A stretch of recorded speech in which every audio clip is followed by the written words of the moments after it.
Pronto, vamos lá. Ó. Vou botar aqui o tradutor também.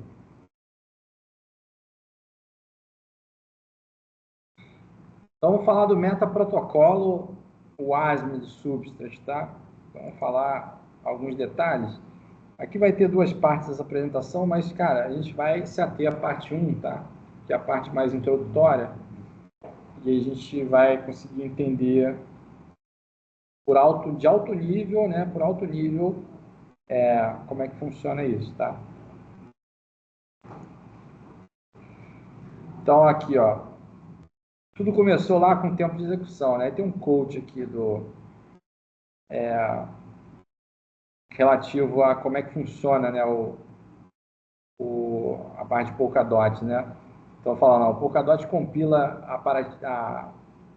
o estado da paradigma inteiro, né? Dentro de um módulo WASM e roda ele dentro da Relay Chain, né? Então, isso é como funciona, né? A conexão entre a Polkadot e as parachains, né? Ele vai pegar o código da parachain inteiro e vai rodar dentro da Relay Chain para poder validar isso.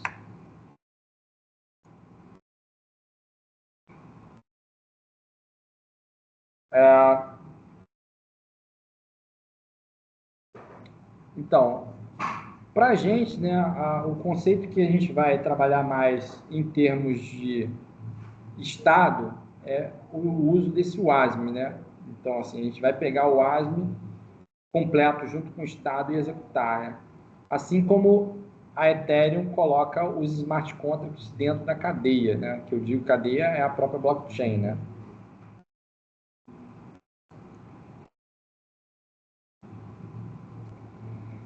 Então, como é que começou, né? A divisão entre o cliente e o WASM Runtime, ela foi uma das principais decisões de design do, do Substrat, né?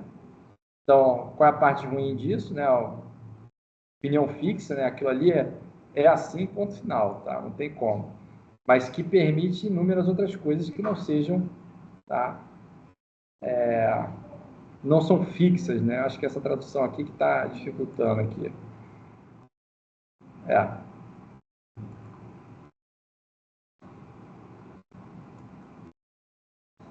Tá lá a arquitetura que a gente já viu, né? E aí a gente vai estar focando agora nessas partezinhas aqui, ó, comunicação entre o Runtime API com o ASM, o client com o ASM Runtime, que é o Runtime API, e o ASM Runtime, o Rust Function, né? Já vimos, não precisamos recapitular nesse momento, né? As funções do host, elas são o meio com que o runtime tem de se comunicar com o host ou client, e a API de tempo de execução é a forma com que o client se comunica com o host, com o ASM Runtime. O banco de dados fica do lado de fora, ou seja, ele fica fora do runtime, tá? E ele armazena um estado-chave valor opaco por bloco. Por que é opaco? Porque o dado está lá, mas ele não sabe o que é. Tá? Não tem interpretação do dado, né? Quando tem que ter comunicação entre o ASM Runtime e o client, a gente usa o Scale como codificador, a gente viu também, né? E aí agora a gente vai olhar alguns pseudocódigos, tá? A gente entender um pouquinho melhor como é que funciona, né? Então vamos lá, exemplo 1, né? Como é que funciona o estado?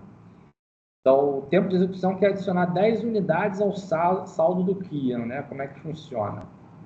Aí aqui tem um pseudocódigo, tá, gente? Isso aqui é só para a gente entender como é que funciona. Não quer dizer que lá dentro vai estar exatamente assim. Então, vamos lá, parte por parte, né? O runtime ele decide lá que quer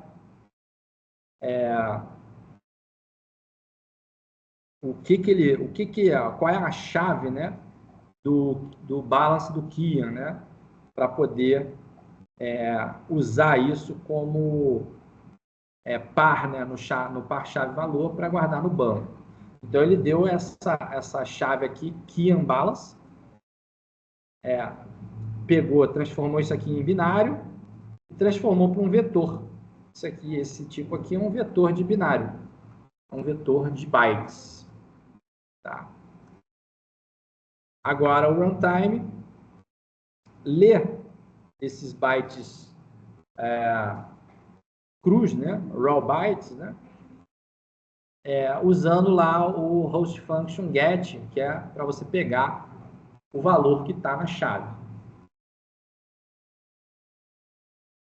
Então ele vai pegar lá um vetor de binário.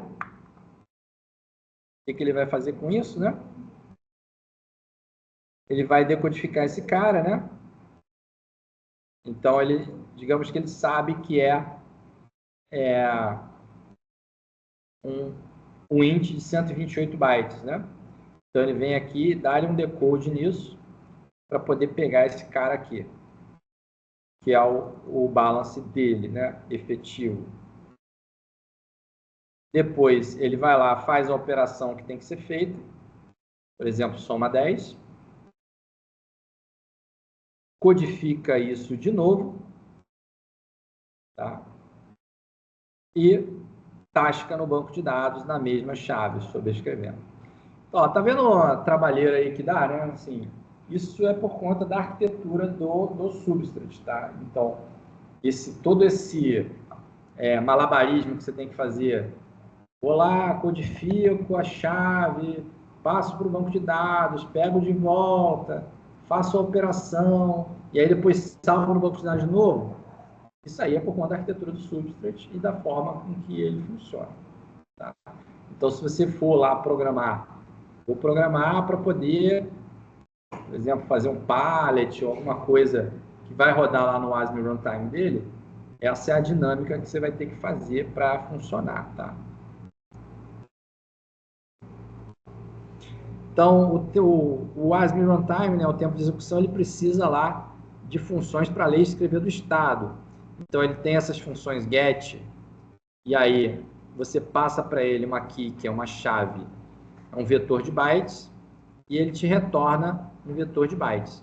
E ele tem também um set, onde você passa para ele uma chave, que é um vetor de bytes, e um value que ele salva, que também é um vetor de bytes. Ou seja, mais genérico que isso não dava para ser, né? Tá? A pergunta, né? A gente poderia ter uma comunicação entre o client e o runtime dessa forma, né? Uma semântica do tipo set balance, quem e o valor, por exemplo.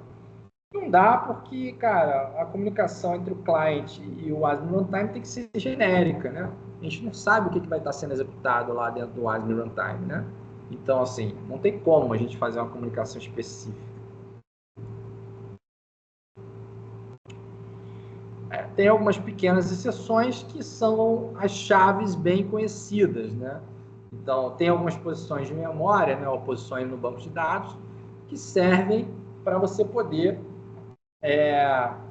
fazer coisas específicas. Então, uma delas é o cara que chama code.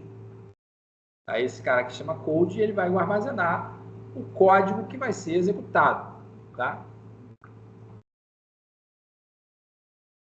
O ASM, né? Então, quando você olha lá o teu estado, você tem uma posição que chama code, está lá o código. Esse aqui a gente viu na outra aula lá, né? Que para o client o banco de dados ele é opaco, né? Você não tem aqui semântica, mas para o runtime você tem. Vamos lá, isso aí é um primeiro exemplo, né? Para a gente poder entender como é que é a comunicação com o banco, né?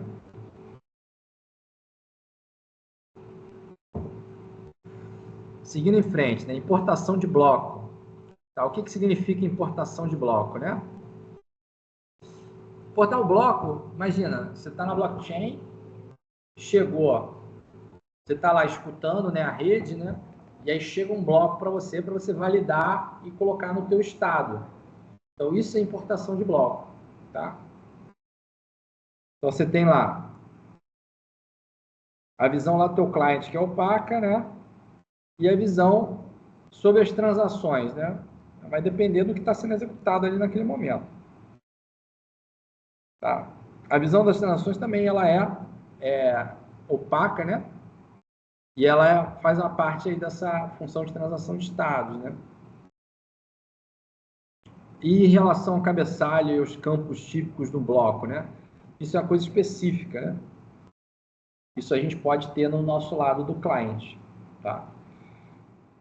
Então, ó, o que tem lá no client, né? Chegou um bloco, ele tem lá o state root, né? Tem o parent hash, né? Que é o hash do pai na cadeia, e tem um monte de bytes lá para ser executados, né? A visão do runtime, ela já tem exatamente o que é cada um, tá?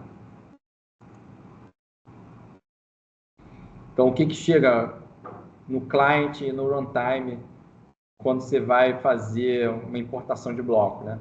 No client chega lá os cabeçalhos do bloco e a transação que é um vetor de um vetor de bytes, tá? E no runtime ele tem lá o cabeçalho do bloco, mas ele tem um vetor de transações conhecidas que vão ser executadas.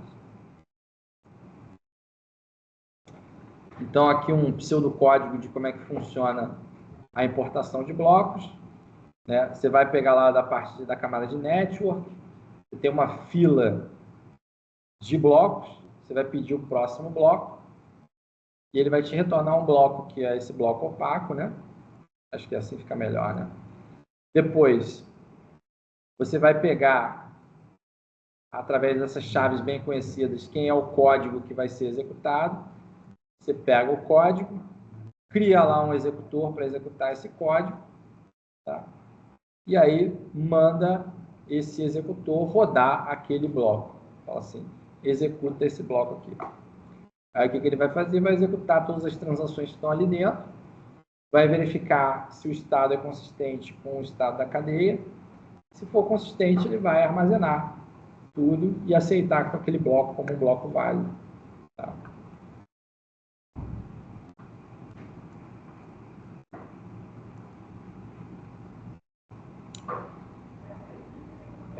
Então, o cliente ele precisa de uma API de tempo de execução para solicitar que o tempo de execução execute o bloco, né? Então, essa API seria mais ou menos dessa forma aqui, ó.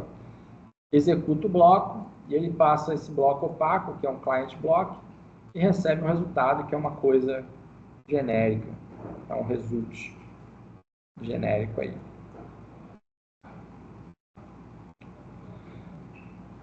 Vamos lá, né? Tem alguma coisa faltando aqui nessa importação de blocos, né? Então, vamos lá, olhando aqui, né? Mesma coisa, né? Aqui a gente já estava... Essa parte já estava lá antes. Você pega o bloco, né? Aí aqui vai começar a ter umas coisas que estavam faltando ali durante a importação do bloco. Que é o quê? O tratamento dos cabeçalhos, né? Você pega o cabeçalho do bloco, tá? Coloca lá no database, por exemplo, quem é o cabeçalho do bloco. Fala aí. Quer ligar o quê? O chaveiro. Pode ligar aí se você quiser. Cara, tá caído aqui. Eu tenho um cabo caído. Obrigado. Valeu. Voltando, né? Então, aqui é o tratamento do bloco, né? Aqui você vai... Do bloco não, do cabeçalho, né? Você pega lá o cabeçalho lá do bloco pai, né? Vai setar ele aqui. Vai dizer que o teu estado do seu database é o estado daquele bloco pai, que é o quê? Como se fosse você tem o histórico de todas as transações de estado. Então, você pode andar para frente ou andar para trás. Então, você fala assim, nesse ponto aqui começa a minha execução, que é o bloco anterior. Então, eu vou começar a minha execução. Seto o estado para onde deveria estar, e aí começo a execução. Pego o código, pego o executor do código ASM, e aí vou mandar executar efetivamente o bloco, né? Então, naquele estado, você pega lá e manda executar aquele bloco específico. E aí, depois você vai lá e armazena no seu banco de dados, naquele hash específico de bloco, né? É aquele estado lá. Tá? Então, isso aqui já é um exemplo um pouquinho mais elaborado de como é que funciona a importação de bloco. Tá? Por que a gente está falando essas coisas, né? Quando a gente está com a perspectiva de eu vou programar uma DAP, né, uma aplicação, a gente só está interessado no smart contract, né? Que é como é que uma aplicação funciona, coisa e tal. Mas o Substrate ele é uma ferramenta para você construir uma blockchain. Então, assim, a gente está olhando as partes internas de como é que funciona a blockchain para a gente poder alterar e poder fazer blockchains customizadas, tá?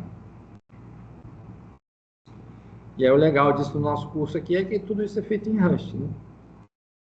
É um exemplo bem complexo de uma aplicação bem sofisticada em Rust. Então vamos lá, né? Continuando. Uma chave num estado só é significativa em um determinado bloco, né? Então, assim, nosso database, a gente consegue olhar para ele e ir voltar no tempo, assim, considerando que o teu tempo ali são os estados finais de cada bloco, mas se você olhar lá, eu queria a chave tal, ela só faz sentido se for num momento específico. Em cada momento ela vai ter um valor diferente. Tá? Então, a mesma coisa com o code, né? Que é aquela chave do database que te dá o código que vai ser executado. Né? Então, só faz sentido no momento específico de um bloco. Né?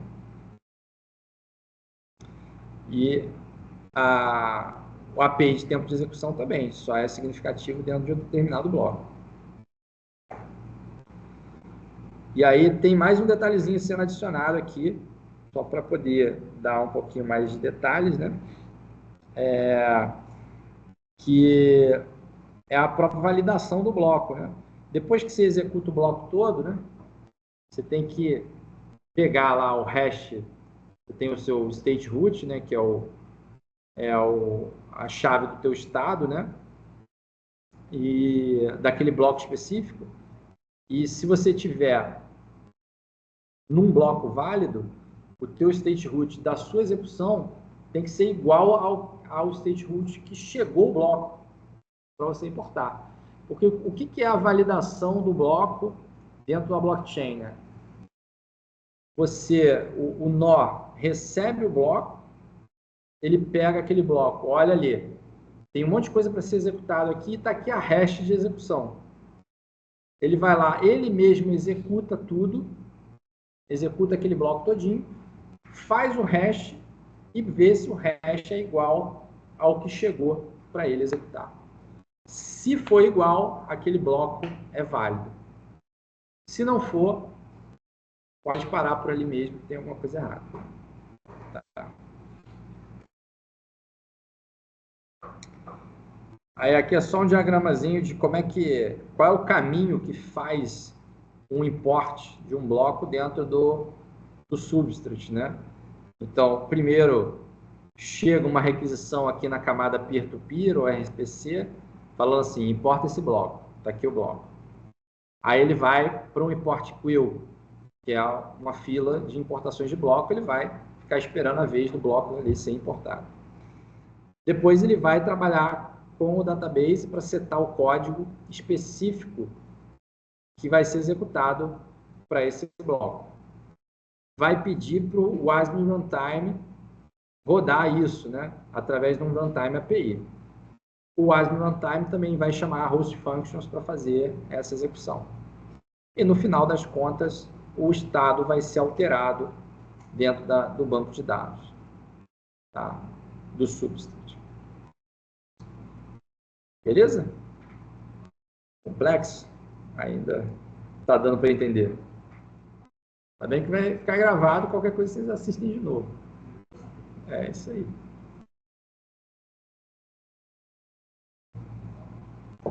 Então, ó, aí aqui vai entrar um termo, eu vou até botar em inglês aqui, que vocês vão ouvir algumas vezes, assim, quando vocês estiverem trabalhando com Substrate, né?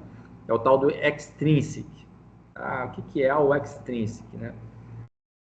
Quando vocês forem interagir com o Substrate pelo Polkadot.js, que você tiver que fazer uma chamada no método, alguma coisa desse tipo, aí vocês vão achar lá um extrinsic e vão mandar executar um extrinsic. E aí, que diabo que é o extrinsic, né? Então, o extrinsic, a gente estava falando de transações nos slides anteriores de uma forma muito simplificada, né? Agora, trazer de volta um conceito mais preciso, né? Então, assim, o extrinsic é uma coisa mais genérica, né? Quando a gente fala de extrinsic, seria alguma coisa que você pode executar ali dentro, né? E aí, aqui embaixo, você tem transações, existem algumas subdivisões disso, né? Que são transações que podem ser assinadas ou não. E tem aqui o inerente, né? O inherent, que é uma outra coisa específica, tá? Então, o extrinsic, eles são os dados que vêm de fora do tempo de execução para poder serem executados, tá? Dentro do tempo de execução. Os inerentes são os dados que são colocados no bloco diretamente pelo autor do bloco, por exemplo, timestamp, coisas desse tipo. Tá? E sim, as transações são um tipo de extrinsic, né? Mas nem todos os extrinsics são transações.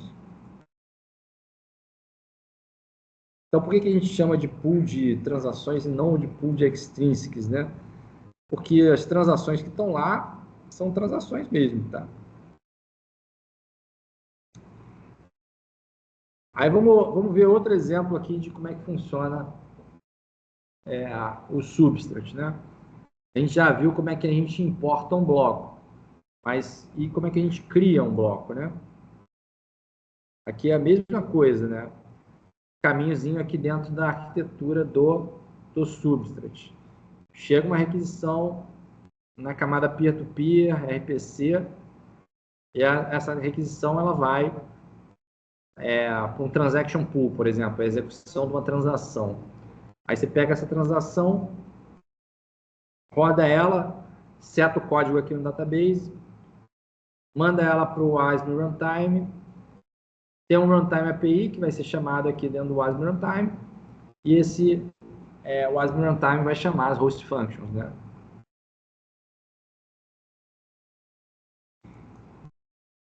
Então, por exemplo, vai ter lá um transfer, né? Upgrade code, outro transfer, e assim vai. Aí vai pegar esse código aqui, vai setar, por exemplo, vai ser executado esse código, vai realizar uma mudança de estado, e aí vai para o próximo código. Tá? Então, o transfer vem para cá, tá? Para o block builder, né?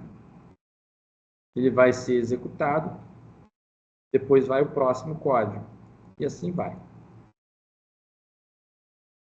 E aí, quando todas as funções terminam de ser executadas, você tem um state root ali que vai te dar um hash para toda essa execução. Tá? Então, como é que funciona a criação de blocos dentro do um pseudocódigo, né? Então, você vai pedir lá para o mecanismo de consenso qual que seria o melhor bloco ali para ser construído, né? Naquele momento. Ele vai te dar um número desse bloco e o hash desse bloco, né? Então, você seta lá o seu estado em relação a ser esse bloco específico que você vai rodar, pega o código para fazer a execução e o executor WASM, né, correspondente, cria um bloco padrão, através de um construtor padrão, e aí faz um loop para cada transação que está no transaction pool. Você vai lá executar, pega o runtime e aplica lá o extrinsic, que é a transação, executa ela, e depois coloca ela no vetor, né, ou na fila lá, de transações que foram executadas naquele bloco. Quando você terminar isso tudo, você calcula o root, né, do seu estado, o hash, né, do root do seu estado, e armazena isso no bloco também.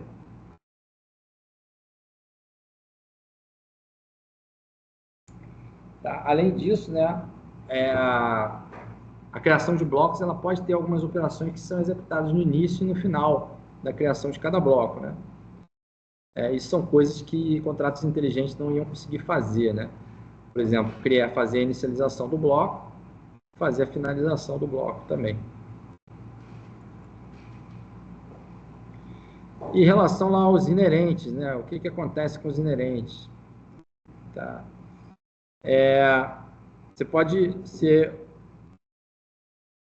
utiliza ele aqui no meio, né? Depois da criação do bloco, né? Da inicialização do bloco, você pode colocar os inerentes lá no próprio bloco. Por exemplo, qual o timestamp, né? Qual o timestamp lá daquele bloco, né?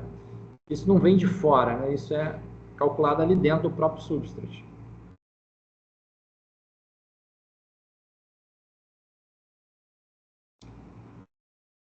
Então, olhando de alto nível, né? Você tem uma API para inicializar o bloco, aplicar os strings e finalizar o bloco.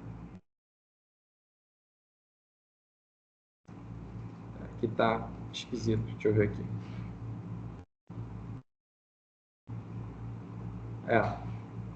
Você pode alterar o código, você pode alterar tudo também, né? Não tem problema.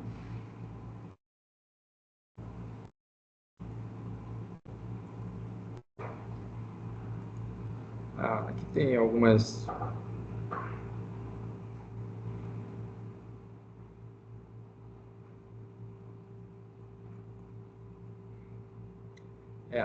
Aqui é para justificar o seguinte, como é que você dá a interpretação, né, para aquelas coisas que estão sendo passadas, né, para o tempo de execução, né?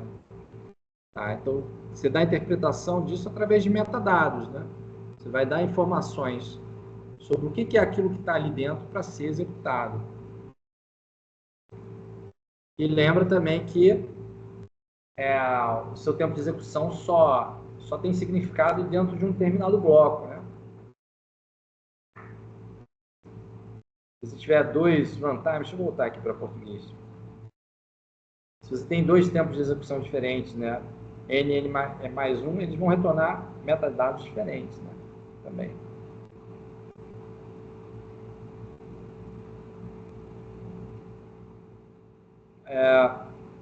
Você vai ter, por conta disso, né? Você vai ter uma capacidade de atualização boa, né? Que você consegue trocar tudo ali dentro, né? Mas você vai ter uma tipagem que é opaca, você não consegue saber o que tem, o que está ali dentro, a menos que os metadados sejam enviados também.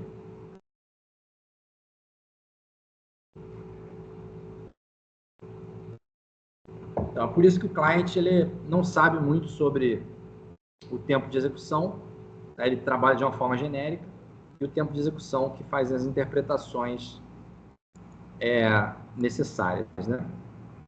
Então, lá, para esse cliente, que ele é um cliente cego, né? Ele tem um State Transition Function, que é a função do bloco, do corpo do bloco N, do estado N, tá? Que vai te levar para um estado N mais 1. Tudo que for parte dessa função de transição de estado, ela é opaca aí para o cliente e aí pode ser modificado de uma forma fácil. E se o F, né? O F pode ser mudado? Basicamente, tudo que for o ASM pode ser mudado, tá? Não tem problema.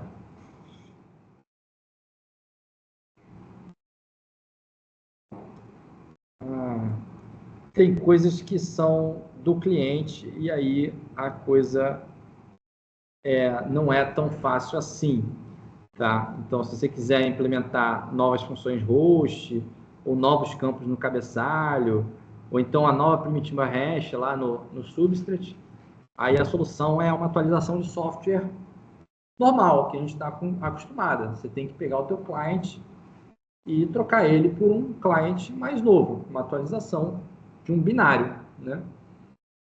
E aí não é mais forkless, né? Não tem como.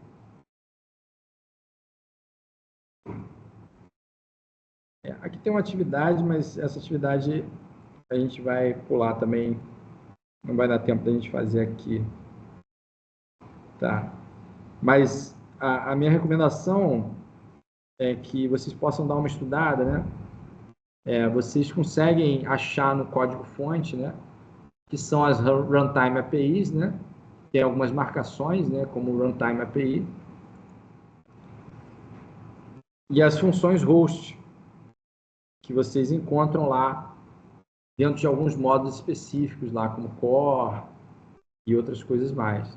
Então, dá para dar uma olhada no código do Substrate para tentar encontrar esses caras de verdade, né? Então, isso é interessante de fazer, né?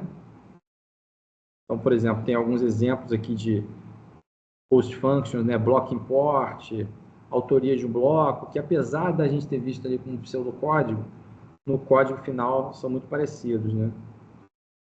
E a parte de trabalho com o banco de dados também. Tá? Então, assim, de forma geral, para o entendimento de como funciona o Substrate, é isso, tá?